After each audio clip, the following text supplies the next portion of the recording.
চিকিৎসক নার্স বদলে নিয়ে সরব শোভনদেব চট্টোপাধ্যায়। মমতাকে কেউ মিসলিড করছে মন্তব্য শোভনদেবের। শান্তনু সেনের সুরেই সুর মিলিয়েছেন শোভনদেব চট্টোপাধ্যায়। বদলির কারণ জানি না, তবে মিসলিড করেছে মন্তব্য শোভনদেবের।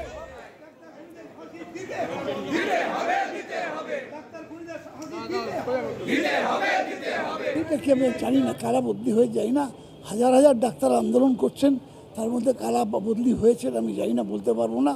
আবার আবার আবার আবার আমার মনে হচ্ছে, বুঝতে পারছি না ঠিক, আবার আমার মনে হচ্ছে মমতা বন্দ্যোপাধ্যায়কে মিসলিড করার চেষ্টা করছে কেউ। আমার মনে হয় মুখ্যমন্ত্রীকে কেউ যেন মিসগাইড না করে। এদিকে আগেই গেছে দলীয় মুখপাত্রের দায়িত্ব, এবার পুরসভার স্বাস্থ্য উপদেষ্টার পদও হারালেন শান্তনু সেন। 2022 সালে 5ই জানুয়ারি থেকে এই পদে ছিলেন শান্তনু। কলকাতা পুরসভায় শান্তনুর ঘরের দরজা থেকে খোলা হয়েছে তার নেম প্লেট। শান্তনুর স্ত্রীকেও সরানো হয়েছে কাউন্সিলরদের হোয়াটসঅ্যাপ গ্রুপ থেকে। কাকলি সেন 2 নম্বর ওয়ার্ডের কাউন্সিলর। তিলোত্তমার আন্দোলনে সামিল হওয়ায় দলের কোপে পড়লেন কি? আরজিকর কাণ্ড নিয়ে স্পষ্ট কথায় মুখপাত্রের পদ হারিয়েছেন শান্তনু সেন।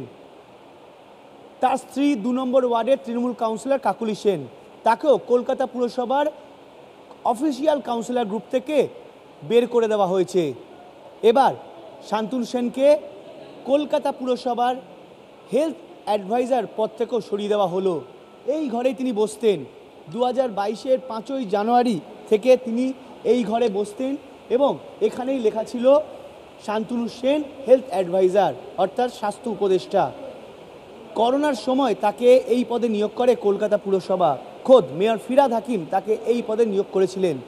কিন্তু যেহেতু আরজিকর কাণ্ডে একের পর এক তার স্পষ্ট কথা, যা মমতা বন্দ্যোপাধ্যায় প্রশাসনকে অস্বস্তিতে ফেলেছে বলেই মনে করছে রাজনৈতিক মহল, আর তারপরই একের পর এক সিদ্ধান্ত নিচ্ছে তৃণমূল কংগ্রেস। ক্যামেরায় সুদেব রায়ের সঙ্গে সায়ন্ত ভট্টাচার্য, টিভি9 বাংলা, কলকাতা।